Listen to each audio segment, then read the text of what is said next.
Welcome to the CrossFit Max podcast. What is going on, guys? Thank you for tuning in. All right, we got a little bit of a longer episode today, but a lot of good nuggets in there. We're going to be breaking down the 3 pillars of health, where we got lifestyle, nutrition, and fitness. And we're going to be talking about the 3 most important things in each one of those. So we hope to give you lots of value in this episode, and if you do feel like you got a lot, make sure you please give us a rating and a review, and it helps get our podcast out to so many more people around the world. All right, let's get to it.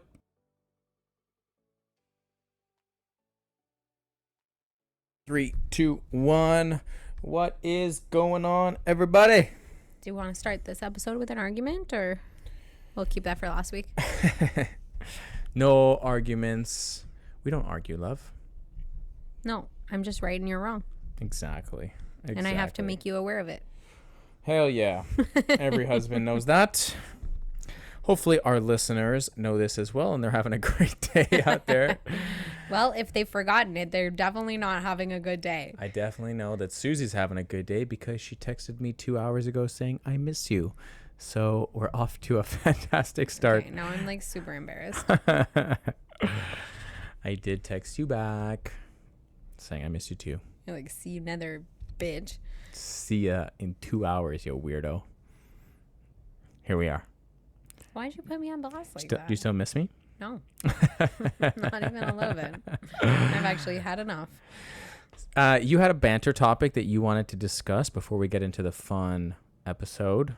Yes. What was the banter topic? I had a situation You got a situation. that I think is a teachable moment. Okay. Go on.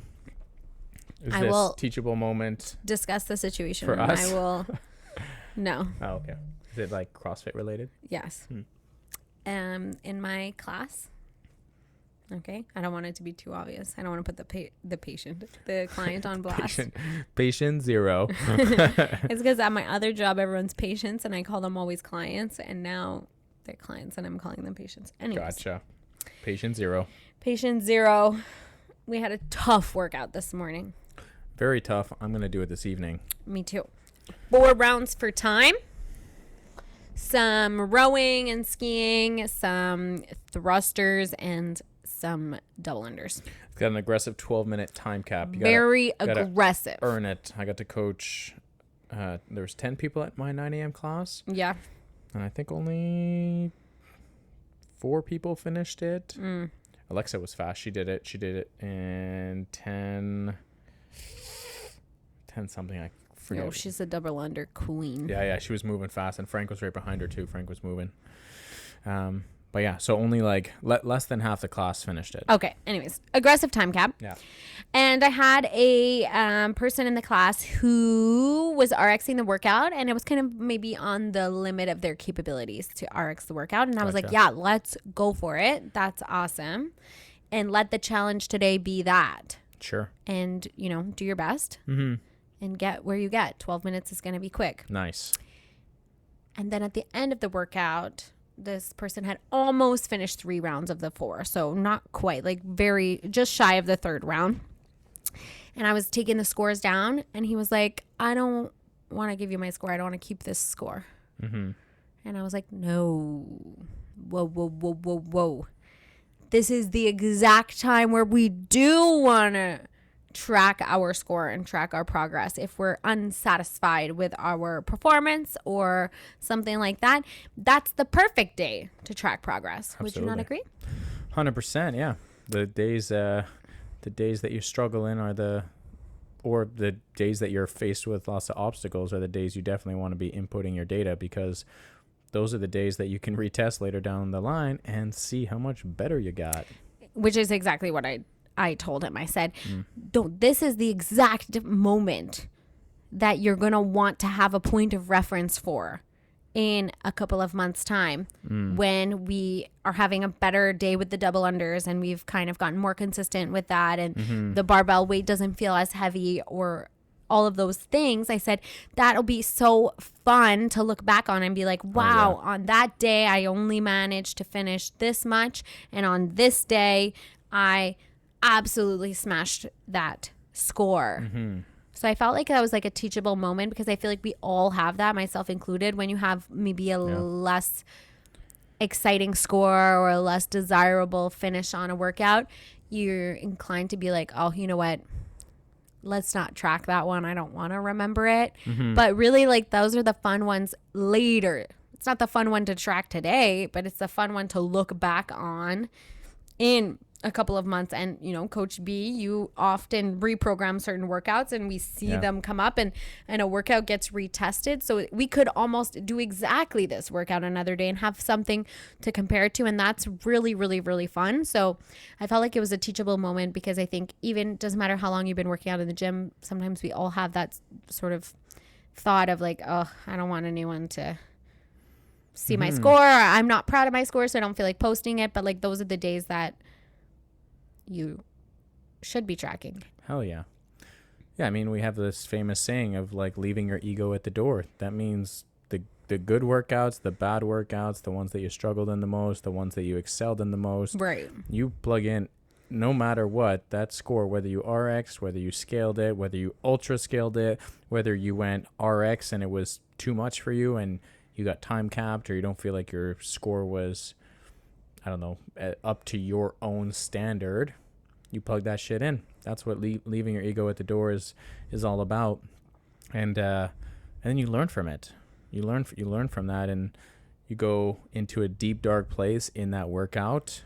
Maybe you're fighting inner demons. Maybe you had a bad night's sleep. Maybe stress is high. Right. But at the end of the workout, like, you learn from it, and you come out on the other end better, fitter, stronger, healthier.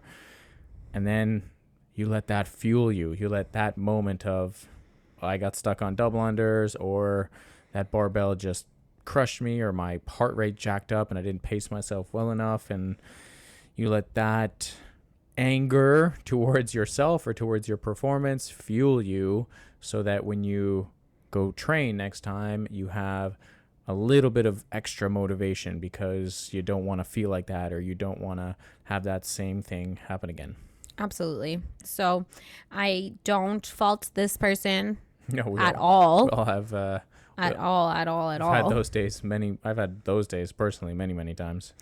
But I thought it was a kind of like a teachable moment for the community. Just like a little reminder is like, we're not tracking our score as a like measurement of comparison to anyone other than ourselves. Yeah. And so in order to have a valid comparison to your future self, you need to track your present self, even on the less amazing performance days. Yeah, for sure. And also give yourself a break. Like, it's a hard workout. There's nothing tough workout indeed. I'll find out later. It's such an accomplishment to be RXing a workout and to be giving your all. It is funny you say that though, because this workout is something that I do want to for sure redo in the next couple months. I felt it in my bones. Yeah, it's a workout that's very, very measurable, repeatable.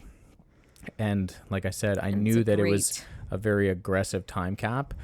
And maybe in X amount of months from now, when people do redo this workout, how good is it going to feel? Even if you don't finish it, again, in a couple months from now, at least you were able to hopefully do better, right? Maybe we're able to get a few more repetitions. Maybe we're able to, go RX, and you did it scale last time. And this time you're only able to do 2 rounds, and next time you're able to do 3.5 rounds, right? That's the hard thing from the programming side of things, of programming workouts for time and creating the appropriate stimulus for that client, and or for all of the clients individually, right? Because you can make the argument that client, like, when you program, you're thinking that you're creating it for the more advanced people and then scaling back with the same intent for stimulus. The stimulus for that workout is meant to be very fast paced. There's no messing around. You got to go on the row/ski at a pretty unsustainable pace. And then you got to be able to hold on to the barbell and try to do those 10 thrusters unbroken. I wasn't there at the class this morning, but if someone were doing between 3 to 5 reps, dropping the bar, 3 to 5 reps, dropping the bar, and it taking a couple sets, or just a long time to pick up that barbell, and then doing struggle unders, right? You just keep tripping and tripping and tripping and tripping. You could make the argument that, hey, that person didn't get the appropriate stimulus. But each client is going through their own experience, and at the end of the day, this workout is capped at 12 minutes. So if that person felt like, hey, you know what, I want to try to go RX this workout, and if that's the case, if they were to only do one round, then I would be like, hey, that was probably not a good idea, way too aggressive for you. And that really wasn't the point of this workout. But if you're getting around that 3-round mark and you were able to grind it out and you're able to push it, then hell yeah, you got a fantastic workout in. Your workout just stopped at 3 rounds and it didn't go to a 4th round, but you got a solid 12 minutes of really hard good effort. Fitness, really hard effort, really big mental grind, and then you got a good talking to from coach after, and a whole podcast related around your performance. And just in case my talking to wasn't enough, I'm now publicly talking to you again. You know who you are. Yeah. But it's a good learning, because this happens to every athlete. Oh yeah, for sure. Every athlete. I was doing my run earlier, and my run had increasing paces on my kilometers. And anyways, needless to say, the last kilometer of the progression that I was doing was at my race pace. And I was questioning everything. I was like, wow, do you suck at running? Like, how are you not able to hold this pace right now? Like, how are you going to be able to run 10K at this while you're struggling to do like X amount of kilometers at an easier pace? Like, there were so many like mental demons that were going through my mind. You're like, why did I marry the girl whose dad's a super runner? Yeah, it's her fault. It's her fault. Yeah. No, but there was just like so many like mental demons that I was fighting with, and that happens all the time in CrossFit too. Like, I'm probably like going to want to slow down when I do this 4-rounder tonight. There's going to be a point where I'm going to tell myself like, hey, take an extra couple seconds before you pick up that bar, or let's just drop the bar now and not do 10 in a row. You can do fast double under. There's going to be moments where I'm going to want to slow down, and you fight those demons to say, hey, keep going faster. Like, you can do this. And then you have the demons of, no, you suck. You're a wuss. That barbell's too heavy. This row is too hard. I want to go slower. I didn't get a good sleep, and that's kind of, that's the mental toughness that you develop as an athlete. Yeah. And then the cherry on top of that, in terms of the mental toughness, is if you did have a not so great workout, you got to give your score. And that score might not say it with your chest. Yeah, the score might not be the score that you're most proud of, but that's what you did on that day. That's the effort that you were able to give on that day, good or bad, doesn't matter. The effort was there. And then from there, you take away from it, whatever. Yeah, I feel like you just have to detach the emotion from the number. So hard. Which is impossible to do. And if anyone knows me, you know for a fact that I have a very hard time doing that. So I'm just saying, the idea is that you detach the emotion from the number and you attach the emotion to the process. Well said, love. Sorry, I was having a little sip of this energy drink. A little sipperoo. Can I taste it? Have this spark. Can I taste it? I don't think I've tasted that flavor. Spark one. I feel like every energy drink's original flavor tastes the same. Oh, I don't know. You try that. I'm not a big fan of original flavor, because I like to know what I'm drinking. Like, I like to know if it's what is original? Is it blue raz? Is it, cherry lime? Like, what would you think? Wait, let me taste it first. Hang on. Don't even ask me to guess. Like, I'm not even sure. Yeah, it tastes like original Red Bull. No, it doesn't taste like Red Bull. It just tastes like original. Like, original Red flavor Bull's... must be like a flavor. And all the factories are just like, oh, this one is a little original. That makes total sense now. Yeah, I don't love it. It's not great. No, that's so funny. It's still fresh. You know what? It's grown on me. The first time I would never pick it for myself. I would always pick a flavor that's like a flavor. The first time I drank it, I was a little like, like, I really love the, what is it? The tropical one? The pink lemonade. Oh yeah, that's the one I usually grab. There's the tropical one that I really love, and then there's the pineapple one. And then there's the original one. And the original one was definitely the one that I would least grab. But then recently I've been more down, because I find it has like a refreshing taste to it. It does taste refreshing. I'll give it that. So anyways. Sidetrack here. I love a tangent. Mm-hmm. Shout out Patient Zero. Thanks for being our banter topic. Yeah, sorry for putting. And you know what? I would imagine lecture in your ears, but it applies to a lot of people. I would imagine that the 200-ish people that will listen to this podcast will all say, "Wow, That's happened to me before. Every single one of them. And Yeah. if you haven't, you're lying to yourself, because there's definitely workouts where you're like, I don't feel like that was a good score. I don't want to give my score. I'm not happy with my performance. It's happened to me more than one time. It's happened to me many times in my life. And that's where you learn. That's where you grow, baby. I also, like, that's the growth mindset right there. I didn't like track any of my scores when I was pregnant last time, because I was like, what's the point? It's wild. And now Can't believe you're admitting this right now. I'm so pissed, because I'm like, I wish I knew what I'd done then. Wow. Had I known, you would have been like a single mom. Single mom who works too hard. All right, let's get into the fun stuff for the week. We're going to redo all of your workouts that you didn't actually log. With That's a horrible. med ball. Yeah, around maybe my some of you guys are listening to this belly. and you don't log your workouts. What the hell? Log your workouts, people. Come on, there's no better time than right now to log your Yeah, stuff so that you can see and track your the progress. Wodify daily stats is like, it's not statting. It's not statting. We're missing a lot of people every day. Missing scores, missing stats. It's not a comparison problem, couple, guys. A couple things on that note. One, it's summertime, so people are a lot on vacation. Number two, there's also High Rocks now. So you have to change the daily stats from the CrossFit to the High Rocks. So think that I'm aware. one class per day is now being in a High Rock. So it's the daily stats is automatically Yeah, gonna but be like diminished. if we want to put people on blast, like you could start naming all the people who came at 9 a.m. and I could tell you if they're on this, if they log their score. I tell you guarantee. who probably did. Alexa probably did. Yeah, that's my girl. Big Al, Big Red. Now, did she beat Miles, who's like pregnant? Yes, she did. She did. Good yeah. girl. As she should have. Well, don't take away from her win, okay? It's hard enough to beat Miles, okay? All Miles wins are a win. Oh, 9:36, Big Red. Oh, it was 9:36, sub 10 minutes. Excuse me. She probably lost 10 minutes being like, the hell, you didn't get my score right. How It was dare. under 10, not Under 10. over 10. Damn, that's fast. Very quick. Yeah, she was zooming. I'm going to give her a run for her money at 6 p.m. Stay tuned. All right. Yeah, you're really good at double unders also. Let's get into today's episode. Okay.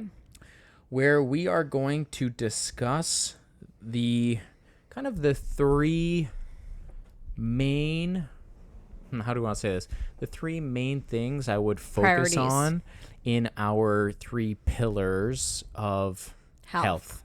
So our three pillars in health, number one is lifestyle. Number two is nutrition. And then number three is fitness. So what we're going to do is we're going to break down each of those and we're going to talk about what are the three most important things, or what are the three things that if you were to only focus on those three things in each pillar, what should you be focusing on? All right. Where would you like to start, Love? Would you like to start with the fitness, nutrition, or the lifestyle? And we have no plan, so we're just going to kind of see what you think are the three most important things, and we'll see what I think is the most important thing. Oh my God, I love being put on the spot and at like a quiz like scenario. Quiz, yeah. That's it. It's a pass or fail. You don't know your answers. Okay, I would like, give me fitness for 100 points. Okay, so you want to talk about fitness. And then let's talk about the three most important things that you should be focusing on in the fitness category. Do you want me to start for number one, or do you want me to start? Should we do or like do you the want three you to start? things, but like in no particular order? Because I feel like No particular order. Yeah, just like focus on these Okay. three I feel like less things. self-conscious. I feel about like that. there's so many different things. That Okay, I'm you- ready. There's so many different things that you could be focusing on, and sometimes health and fitness and everything that comes with that could be overwhelming. So if you listen to this and you focus on these three things, you will nail most of everything that We you think, because we have wanna to hear what the three things are first. Yeah, exactly. You'll mostly get all the results that you need or are looking for. Okay, All right. perfect. So Number one. We're doing fitness. Yeah, All fitness. right, number Strength one. training. Okay, awesome. Love that. What? Go on. Training Elaborate. strength. The training in the element of strength.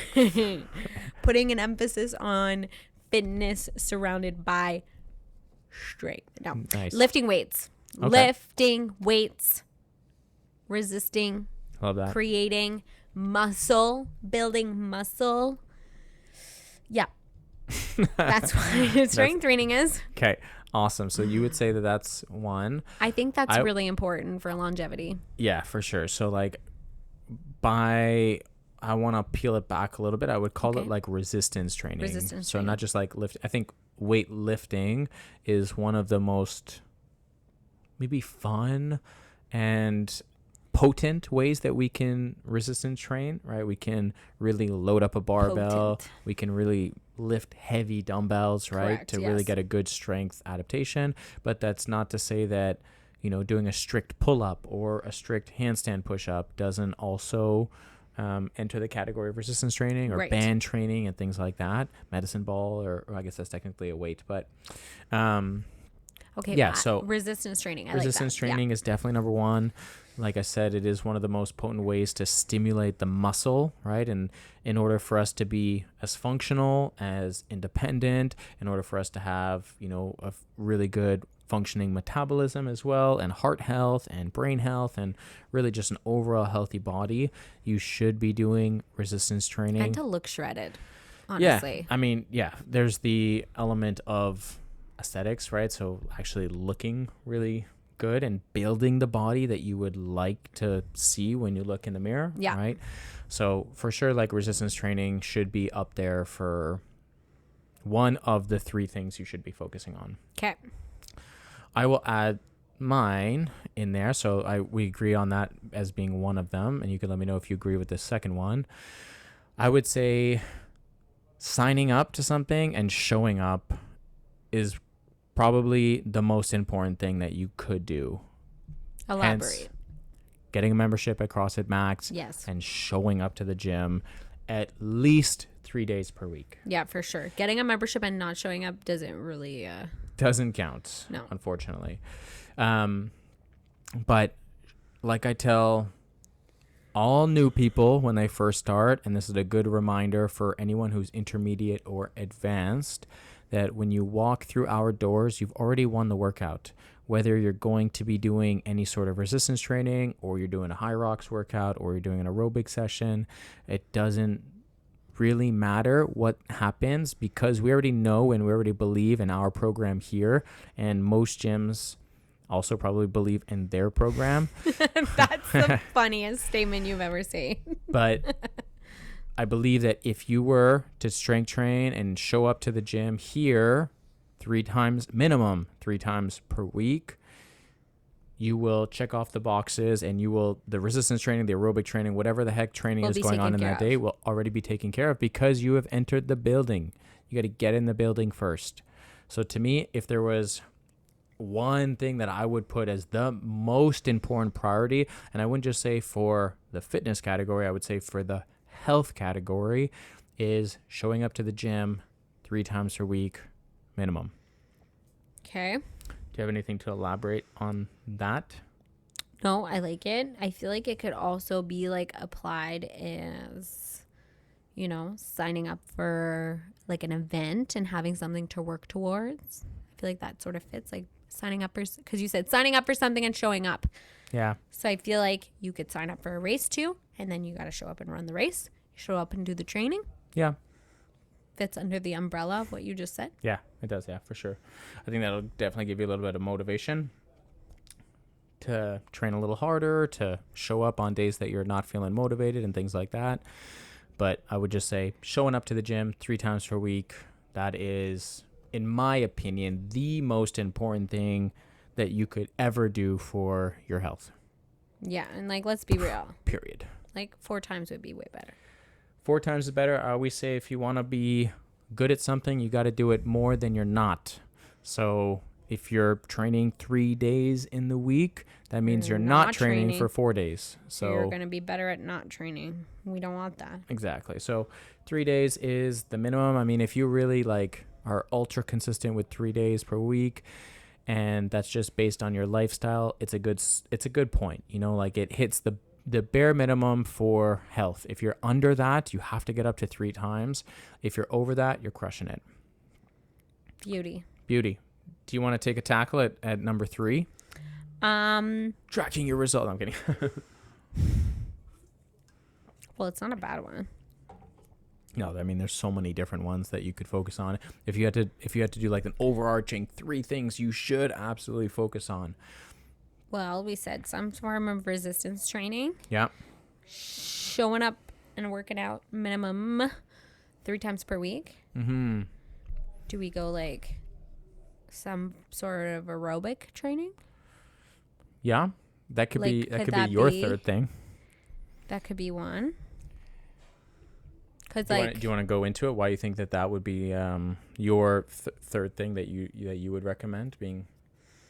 I just think that it's really important to have good cardiovascular health, and for sure, that's gonna complement everything that you do in your daily life. Like if I had to say to somebody like one type of training focus, I feel like everybody should be doing resistance training. Actually, I feel like everybody should also be doing some sort of aerobic and cardio training. But let's say I only had the choice of one, I would still go resistance. But I feel like it's so important for like overall heart health and like your capacity to just go for a walk and get upstairs and go for a run and run around with your kids at the park and do all these things. I feel like it's so important. But yeah. I would definitely say that's up there. I think I would put something agenda? a little bit higher up on the ranking. Yeah. But that being said, like if you resistance train, you show up to the gym 3 times per week, and I kind of ordered that wrong. If you show up to the gym at least 3 times per week, and you do some resistance training, and you work on your aerobic capacity, so your body's ability to, keep moving without feeling like you're gonna die, you will increase your chance of living longer by a significant percent and decrease your chance by getting any sort of illness or disease by, again, a significant percent, right? Like if you're doing those 3 things every single week for the rest of your life, you are going to most likely stay out of a hospital, most likely stay out of a doctor's office, and most likely feel pretty darn good about yourself for the remainder of your life. Correct. Tough one because it's debatable here. I like the aerobic training, okay, but I would put even more important based on what my lifestyle is going to be. I would say number 3 would be range of motion. I think range of motion, so like how deep you're moving in movements based on your mobility. I would put that as the 3rd most important thing. So making sure that you're getting down into the bottom of a squat, making sure that you're pressing the dumbbells all the way overhead, making sure that when you drop down and you do a push-up, you're getting your chest down to the ground and fully extending on the way up. I feel like this could be incorporated into resistance training. Yeah, but there's resistance training, and then, I mean, there's so many things that come with resistance training. You could talk about having a coach, and you could talk about the weight that you're choosing and how many reps and how many sets you should be doing and what muscle parts you should be doing and what type of weightlifting you should be doing. Like there's so many different things for resistance training. I feel like going into the proper range of motion is like part of doing the movements. Yeah, but that's not what everyone focuses on, right? I mean, we see it when everyone starts at CrossFit. No one is like low squat, pressing all the way up, it's just not a thing. Like we as humans sit down a lot throughout the day. Correct. And most people who typically start the gym are unfit, more sedentary, and are trying to work on their fitness. So their hips are tight, their ankles are tight, their shoulders are tight. They've, maybe developed stiffness in their joints. So to me, the most important thing that they should be focusing on, and that all athletes should be focusing on, is range of motion while you're moving, not just through resistance training or not through weightlifting, but through all movements that you're doing, right? Making sure that you're getting your joints through their proper range of motion, because yes, you are right that it could be incorporated, part of it, but I think that if there was a focus, I think it would be that, because we're talking about functionality and health for the long term, short term and long term, right? You want to look good right now, but you don't want to look good for just now. You want to look good for the rest of your life, and you also want to be independent, and you want to be able to function your whole life properly and stay out of the hospital and stay out of the doctors, right? So in order to do that, you need to make sure that your mobility is really good, and that you don't need to go and do mobility work. I think while you're resistance training, while you're warming up for things, making sure your joints go through their proper range of motion checks off that box. And I think when you resistance train and you go through full range of motion, you're no longer just creating strong muscles, you're creating really resilient joints. You're creating a healthy back. You're creating a healthy, shoulder. You're creating healthier knees and ankles and hips, right? Right. And in order for us to be healthy overall, we need to make sure that our joints are taken care of as well. So cardio, ultra important.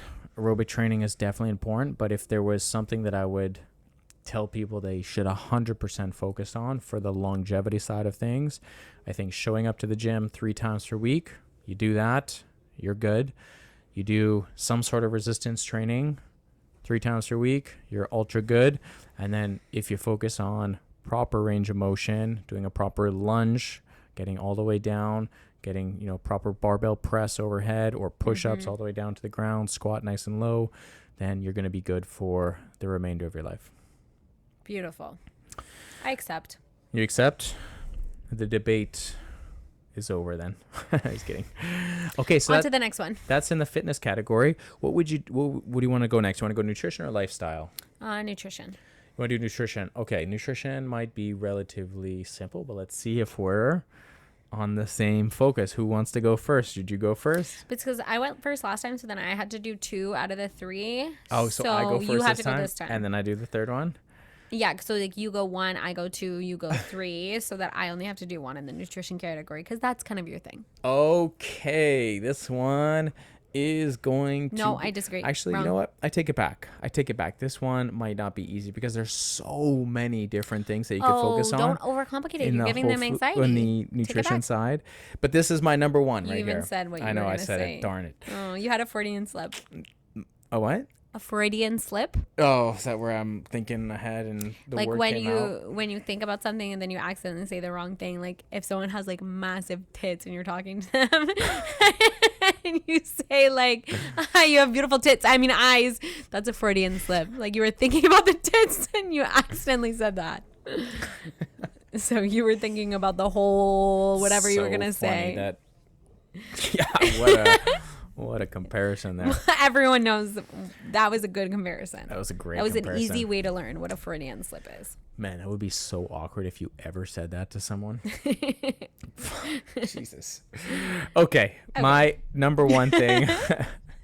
My number one thing is whole foods. Whole foods. Eating quality foods, in my opinion, is going to be the overarching aspect of nutrition that you need to be focusing on more in your healthy life. So it's okay. I mean, we're surrounded by restaurants and processed foods everywhere we look, everywhere we go. Our ads. When we go to the grocery store, it's everything is there. When we're going our applications for Uber, like it's all on there. When we go to restaurants, it's pretty much everywhere on the menu, right? The beautiful community members that brought you treats yesterday for your birthday. Yeah, so many treats from our Thank you guys, by the way. Yeah, I did indulge. You did indulge for sure. Even Nanu brought me some of her I saw that at the front desk. Yeah. She's the best. So what you want to be focusing on most of the time is eating whole foods, a food that comes from its natural environment, right? A meat source, an animal source, a plant, right? Fruits, vegetables, whole grains, things that come from the environment and not come from a factory where multiple ingredients are meshed together to go into a package for it to sit on a shelf for X period of time, or for them to taste really good so you keep wanting to eat more of them so that you end up over consuming calories, right? And not getting good quality nutrients, not getting good quality calories, correct, not getting good quality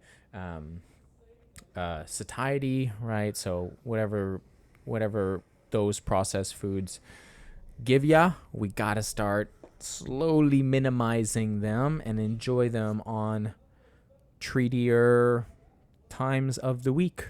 Like when it's your 33rd birthday. Yeah, and you want to order a nice chocolate mousse at the restaurant, and that's fine. So, would that be your number one as well, love? What would your number one be? My number one could be number two. What does that mean? Oh, like you. Okay, so you have another one. Like I have another one, but I feel like it's very equal in importance. So I accept. You accept? Okay. Number two, most important priority for the nutrition category would be making sure you consume enough protein. Damn, girl. Getting your protes. That's what you were going to say. Exactly what I was going to say. Oh, my God. Go on. Tell them more. So making sure you consume enough protein. I'm just kidding. Making like, I guess there's so much information on nutrition and macronutrients and everything, but I feel like if you actually consume enough protein, so about, what is it, for 1 pound of your current body weight or desired body weight, you want to have 1 gram of protein. Roughly, yeah. Roughly between 0.8 and 1.2 or whatever. Yeah, 0.7 to 1 gram of per pound of your body weight, or kind of 1 gram towards your desired body weight. So if you want to lose 10 pounds, then you want to try to eat close to 1 gram per pound of body weight based on like the weight that you're trying to hit. Okay, so I feel like if you focus on that, then you're going to feel full after your meals. You're going to reduce the amount of cravings that you have. You're going to recover from your workouts better. Yeah, like you're going to feel overall that your other macronutrients and the other things in your life are going to fall into place if you can really focus on this. Because if you're making sure you're getting enough protein throughout the day, it means you're going to definitely be eating protein at every single meal, and you're building your plates around that. If you're following what we just talked about with the whole foods, then your belly is going to be super full. It's going to take a long time to digest that protein, so you're not going to have as many cravings. You're going to have a nice amount of energy for your workouts and recovery from your workouts, and so you end up in without even having to focus on all the other parts of your nutrition, probably not over consuming in the, like, let's say fat or carbohydrate macronutrient. Yeah, bang on. It's gonna fill you up. It's gonna keep you full. It's gonna reduce all those cravings, get you shreddy. It's gonna help you build some muscle tissue, lose some fat. I mean, I think the thing that people don't realize is that every part of your body is made up of protein. Think of your body like a big old Lego set, right? And those Lego pieces are your amino acids that you're consuming. It's your protein. It's what we build our body. It's how we replenish our cells. It's made up. Protein is used for hormones. Protein is used for down to the cellular level. Like, we need protein. And a lot of people still have a hard time understanding that and making that switch, and are like, wow, I should be eating that much protein a day. That's much. Way too much, right? But it's like, look how many carbohydrates and look how much fat you're consuming. Like, we need to bring those numbers down. We need to make sure we're up in the protein. So yeah. So if you just up the protein without thinking about reducing the other things, it's just going to happen. Yeah, for sure. Yeah. So that would be number 2. Number 3. I have one. You have one? I have one that I'm going to shake up here. Oh. And I'm going to disagree probably. Maybe you will, maybe you won't. And there's probably 10 different things that you could be focusing on. But if I wanted to simplify it for the thing that people should be focusing on, if they're eating mostly whole foods, and they're prioritizing protein at each meal, then my number 3 is making sure you drink adequate amount of water every day. That was mine. Oh, yeah? Nice. That's why you're drinking your water over there. Yeah, I got tempted because we were thinking about, that was like my Freudian brain. We were talking about water, thinking about water, so then I had to drink my water. I mean, Big water. Massive tits. So, yeah, I would, if you were to focus on those two things, and then there was a third thing that is simple. Simple, not easy for a lot of people, but I find very it simple. very difficult. This is my first water of the day. Oh my goodness. You're like, I'll put this client on blast here. I'll throw her name. It's like Sasha. Yesterday in my functional bodybuilding class. Sasha doesn't drink water either. She had her like the big Tupperware water bottle, the one that shows you the timestamps of the day. She was at like 9 a.m. or 10 a.m. something. It was like 10 a.m. Yeah. No, what does it go? 8 a.m., 10 a.m., 12, 2, 4, 6, 8, and then bedtime or whatever. We appreciate. And then at like 6:45 p.m. while they're starting their conditioning work, I look over and I'm like, I think that's Sasha's bottle. And I like walk over, and the way we set up, it was kind of funny. It was like everybody was on a cardio machine in a big line across the gym. There was perfect. So like everyone was there to hear 13 you scold athletes, her. I think.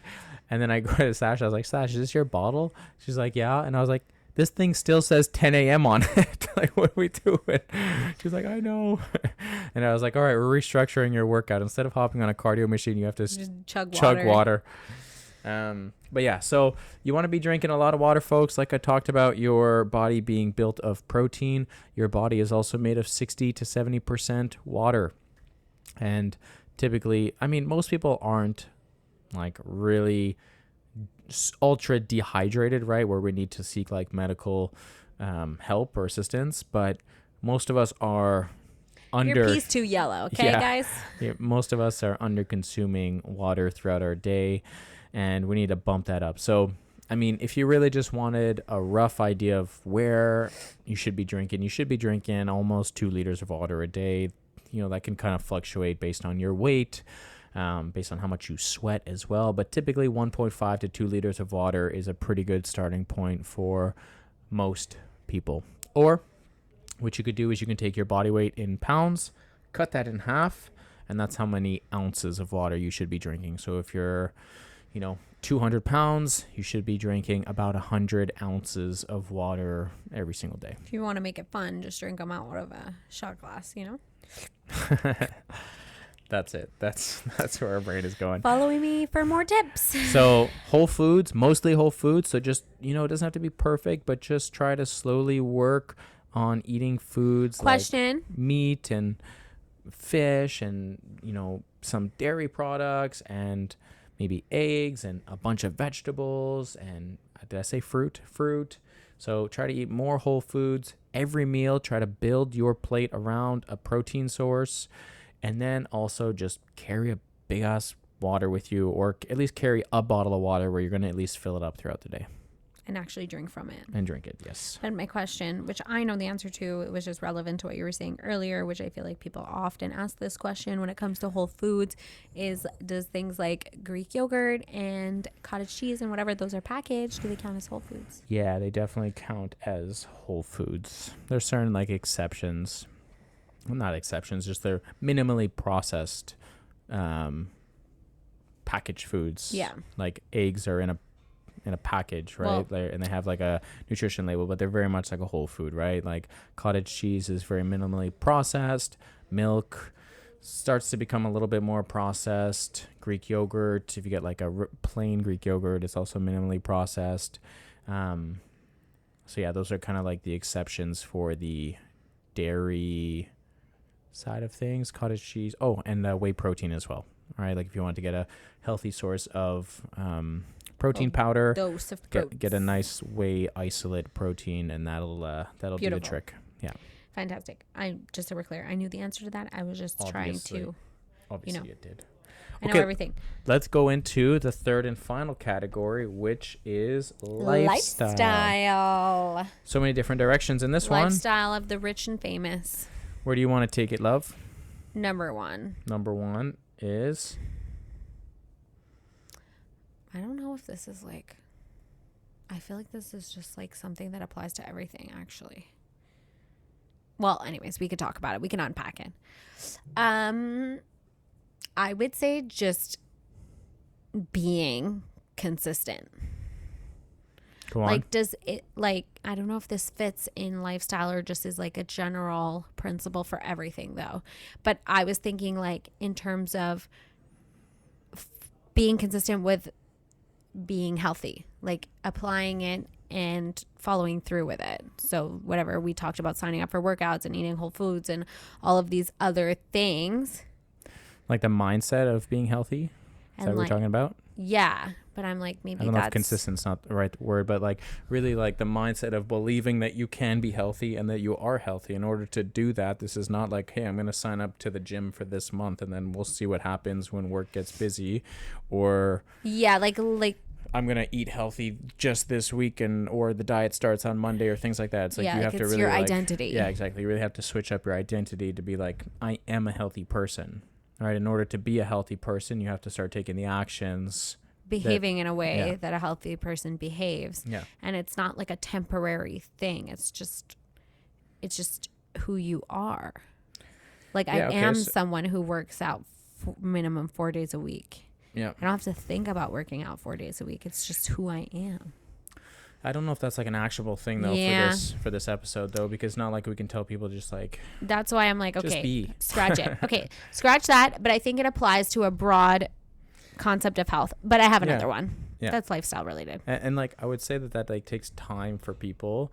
And if they were to do these 9 things that we're focusing on, then in like 6 months, they're going to have that. They will start to become that without realizing. Yes. Okay. Fair. Okay. Well, that was really fun to discuss with you. So my number one thing is minimum 8 hours of sleep. Yeah. I mean, striving, I'll asterisk that. I'll say striving to get 8 hours of sleep. Hoping for 10. Hoping for 10. If you're me. Yeah. I feel like I need 10 hours. Like I actually feel like I don't know if you do though. You function very well, and you haven't gotten a lot of sleep over the last 2 years. No, I haven't. You're right. You used to sleep like 8 to 10 hours, but I feel like you don't actually need that. I feel like I need it. No, I don't think you do. I think there's a difference between wanting and needing. I don't think because I just like I feel exhausted. I think that's also a combination of many things, but yes, the goal is to try to sleep 7 to 8 hours per night. There's different ways that you can do this, and like it's 7 is crazy. It's no, something like people need 7. No, you need more than 7 hours of sleep. There are some people that can function on less than 7 hours of sleep. It's a very small percent. Well, I could function. And I know that there are a lot of people that think they can. It's just that they don't realize that they're operating under such a deficiency every single day. So a lot of people are like, I can function on less than 7 hours. I sleep 6 hours a night and I feel totally fine. It's like, well, you might be the rare occasion, but the research shows like, think of like a nice curve that goes, what do you call those? Bell curve. Bell curve, right? So it goes up and down, and there are some people that need more than 8 hours of sleep, like they physically need it. Yeah, maybe you're in that category.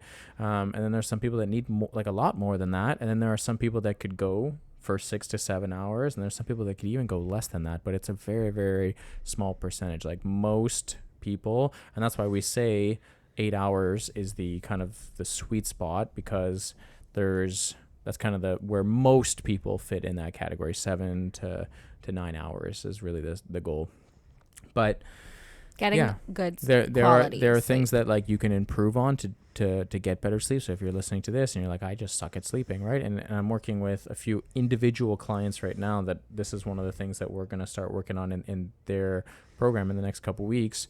And some of them are really starting to already adapt to that and realize like, oh wow, like I really don't sleep as much as I should, and their averages on the week are going up, which is really good. But yeah, just making your room really, really dark. Like make your room as dark as you possibly can make it. And I know this is so silly, and I keep wanting to tell you this, Susie, because I want to make our room a little bit darker. I know, our curtains are light. The thing is, like, Susie doesn't realize this because she always falls asleep before me.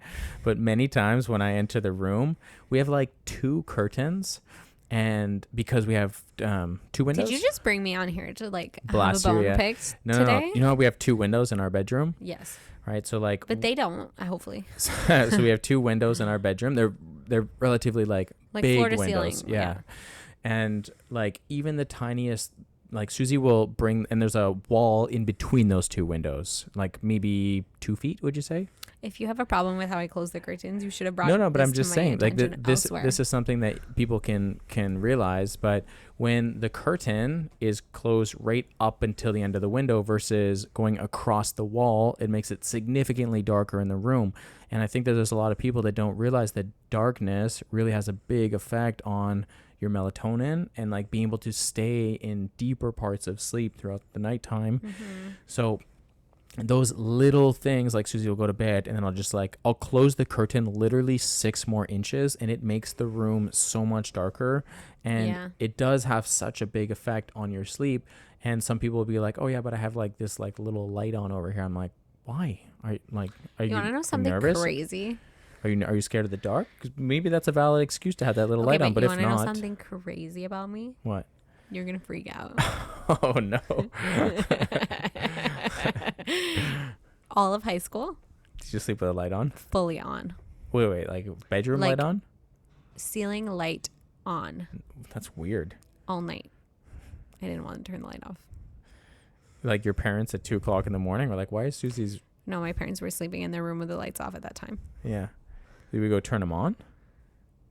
No, they just never turned off. I That's just crazy. kept my light on. You'd wake up and the lights were bright. That's why the curtains in your old bedroom where you live in your house, your parents' house, is so shit. I didn't need them. Funny, when we first slept over at her parents' house in her old like childhood bedroom. It's not my childhood bedroom. I lived there guess- for like 1 year. Oh, I thought you lived there for your whole teenage years. No, I moved there in CJEP. The you house that moved I'm there thinking about and is not the one that you've seen. Oh, I didn't know. I thought you were there through your entire teenage No. teenage life. Okay, so Funnily enough, you want to know something even funnier? did you not have The curtains house in the other that one? Anyways, what I was yes. gonna say. Wait, let me just finish this because it's funny. Okay. The house that I grew up in my teenage years, Yeah. like my teenage house, Yeah. 3 doors away from Malice's house Wow. at the same age. That's crazy. Crazy. Okay, continue. So happy. But we didn't know each other. That's wild. Anyways, what I was gonna say is like the time we first slept in there, it was so bright in that room because you had the street lights coming. The curtains were like this, like sheer white. Yeah, like this fat, like light see-through fabric, and then like the next morning was so bright in the room, and I was like, this is horrible. I'm not gonna be able to fall asleep. But anyway, so having a dark room is definitely one of the most important things. So interesting. Second thing is making your bedroom cool. Like we're talking 18 to 20 degrees. If your bedroom is hot, it's really hard for your body to fall asleep when your core temperature is warmer. Yeah. So you want your bedroom to be cool. And then the other thing to help with the process of falling asleep, because if you're like me and you have a hard time getting in the zone to actually fall asleep, is minimizing the amount of light in the evening time. So turning off any extra lights that you got on, hallway lights and bathroom lights and kitchen lights and dining room lights and random lamps that are on. Turn that stuff off. Your body has this thing called the circadian rhythm where it starts to produce melatonin at a certain hour of the day when it starts to get dark out, right? Okay. Like this is why we get tired at nighttime. So we start to get tired, we start to get fatigued, and then from there we close our eyes and we go to sleep. The problem is we have so much access to light now, TVs and iPhones and lamps and lights on throughout our entire house. So turning off as much extra light as possible, or even having, like, we live on a major boulevard and there's big lights that go on into our street, right? So making sure that your light is dimmed very, very early on in the evening. If it's like you're trying to get to bed at 10 or 11 o'clock at night and then you turn off all the lights and then you're like, why can't I just fall asleep? Well, that's because you just went from your body thinking that it's daytime right now, it's 2 o'clock in the afternoon and you should be wired, to I need to go to sleep right now or else I'm only going to wake up in 4 or 5 hours from now and I'm going to feel so tired. So you have to like allow your body to decompress and to get tired.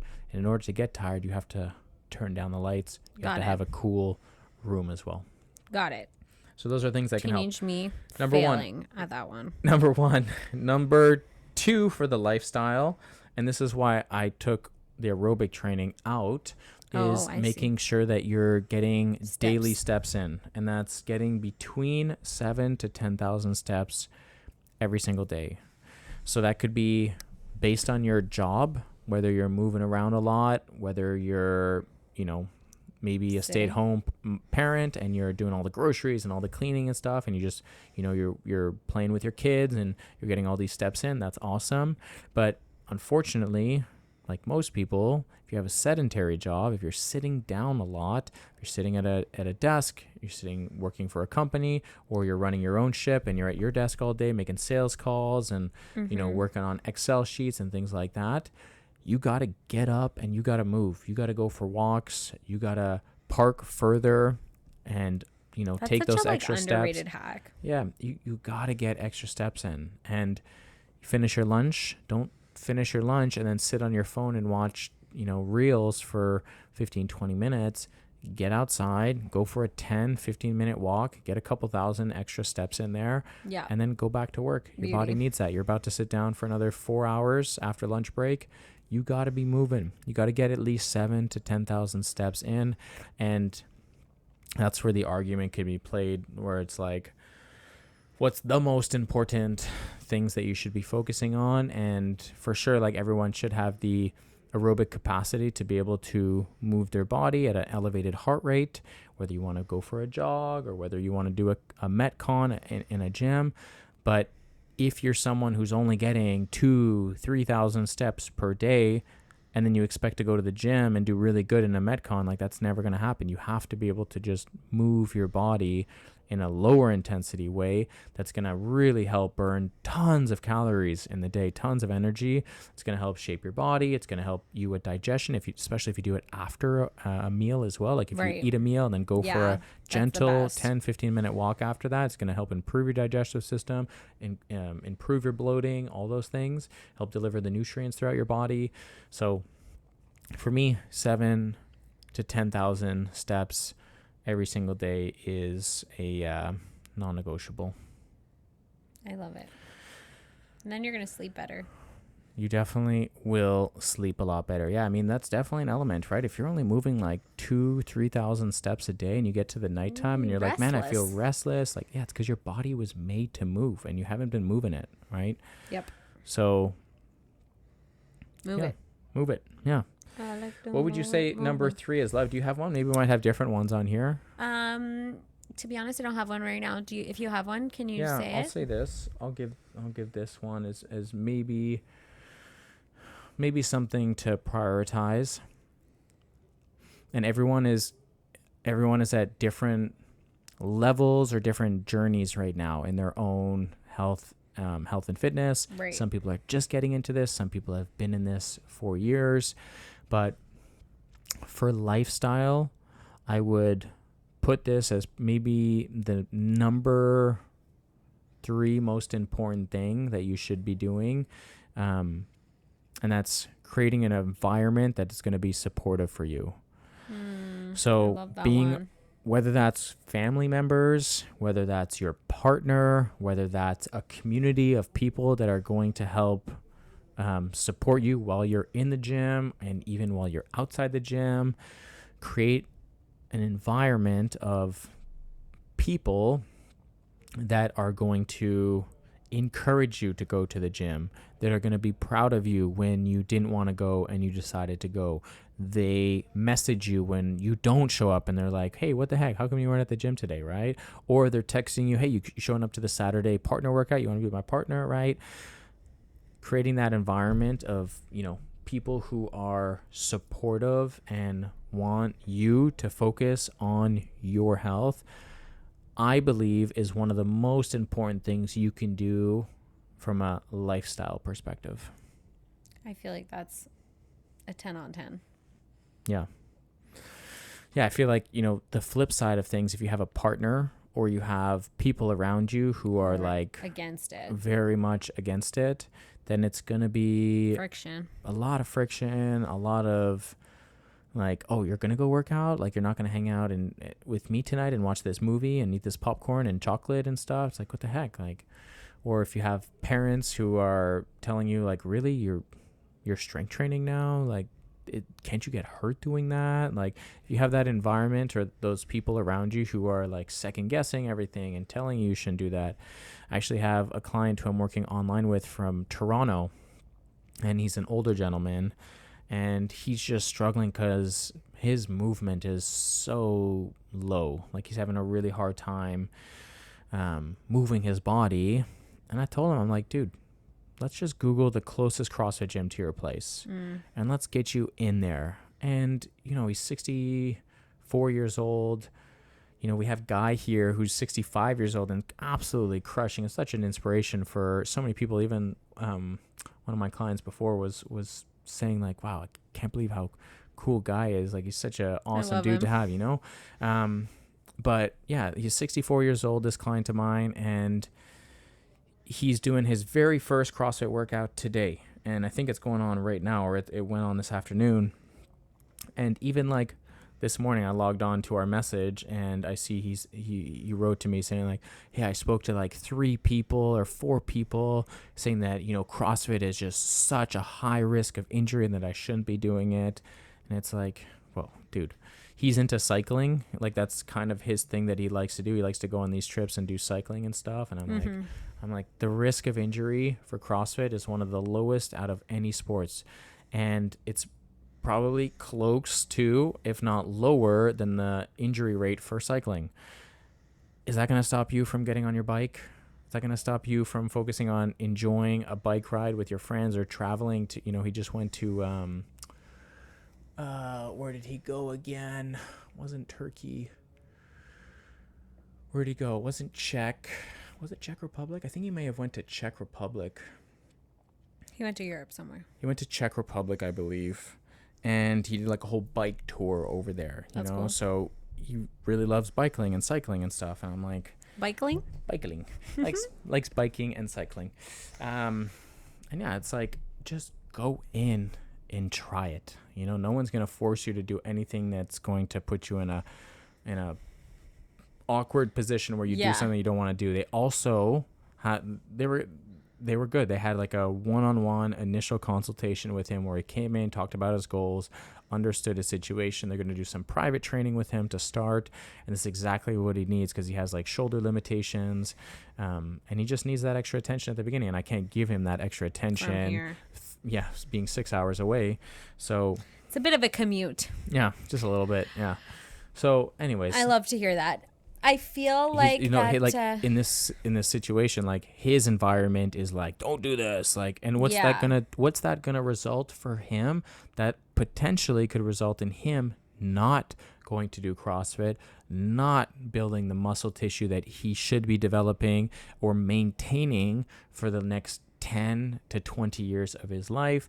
He's starting to develop some serious like shoulder limitations, and like, you're 64 years old. You don't want to be dealing with extreme shoulder limitations at 64. Like, imagine when you're 74 or 84, you know, like, those are going to be really harsh realities that you're going to have to face as you age, and you want to be as independent as possible, right? So right now his environment is like super negative towards him going to focus on his health, when to me, if you have a environment of people that say, wow, you're going to do CrossFit, that's great.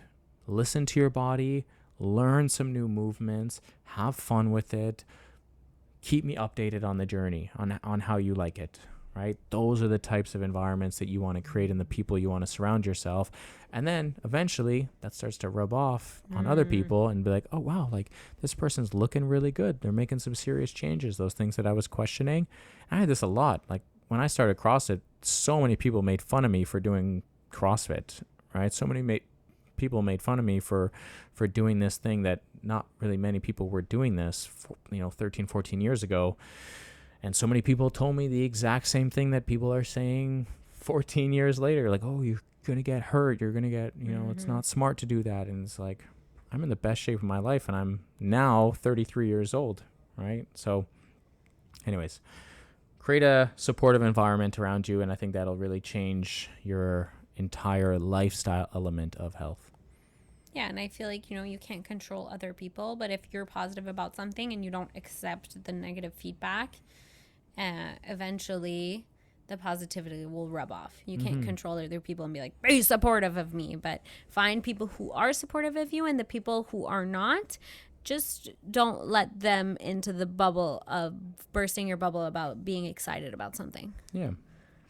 All right. Well, let's recap those 9 overarching things. Oh, we love a recap. In the fitness category, we're focusing on showing up at least 3 times per week, resistance training, and range of motion. And range of motion from Brandon's side, and then / aerobic training for Susie's side. Yeah, but like asterisk, we're gonna hit the aerobic training. We're gonna hit the range of motion on the strength. And the I see what you're saying. Gotcha. And the lifestyle. Yeah, gotcha. Okay. So those 3 things on the fitness. In the nutrition, we have eating mostly whole foods, so minimally processed foods. Let's leave them for special times, special treats, special moments. The second thing is prioritizing protein at each meal. And then the third thing is drinking enough water throughout the day. As a rough guy, try to drink about 1.5 to 2 liters of water per day.